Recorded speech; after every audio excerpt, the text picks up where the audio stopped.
Ir tos mūsų spėlionės, kur yra Stankūnaitė ir kodėl jos nėra būtent šitoje operacijoje, dabar jau yra atsakytos. Pasirodo, kad Stankūnaitė sėdėjo šitam baltam autobusėlį, kuris prieš kokių... Ir štai dabar matome skydais.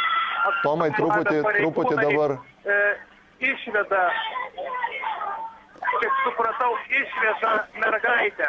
Taip, išveda mergaitę ir girdime... Televizijos žiūrovai turėtų pamatyti išvažiuojantį iš kiemo autobusėlį. Policijos pareigūnai su skydais uždengė ir išvedė kažką iš namo, net nespėjau ir pats pastebėti, kas tai buvo, ir dabar dideliu greičiu išvažiuoja iš Klonio gatvės. Taip, Tomai, mes girdėjome kažkokius riksmus ir turbūt... Na, dabar iš tikrųjų jau kur kas didesnis skaičius žmonių puolė į paniką ir matyti verkiančios moterys. Panašu, jog, na, bent jau panašu į tai, jog operacija baigta ir teismo sprendimas įvykdytas. Tomai, mes iš tikrųjų matėme, kad... Iš kiemo matau išeinančią Neringą Venckienę. Tomai, gal gali prieiti prie ponios Venckienės?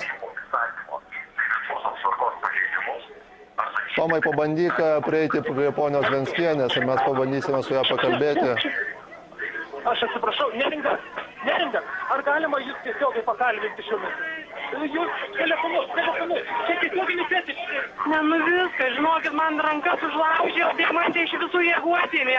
Kokia ten prievarta, ten viskas, ten be žodžių.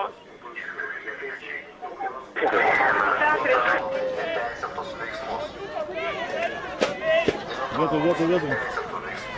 Bus panaudotos visos policijos priemonės.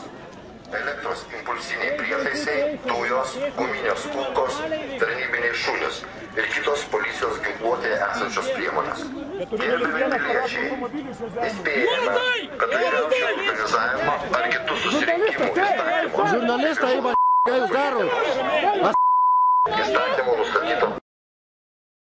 Ar pas Antstolę, ar pas Stankūnaitę. Mes taip pat matėme, kaip iš autobusėlio, kuris stovėjo priešais Kėdžių namo duris gal 20 minučių, ir tas autobusėlis mes spėliojame, kad galbūt yra skirtas išvežti mergaitei, greitai išėjo Stankūnaitė lydima vėlgi apsaugos ir tiesiog po kelių minučių, gal netgi dar greičiau, mergaitė buvo paimta, ponios Venckienės žodžiais atplėšta nuo jos ir greitai sodinta į tą autobusėlį. Mes girdėjome riksmus, eilinį kartą riksmus iš Kėdžių namų. Kaip suprantu, tai buvo ponios Venckienės riksmai, nes to kambario viduje turbūt daugiau ir nebuvo daug artimųjų, nes jie buvo išvesti užlaužtomis rankomis iš kambario.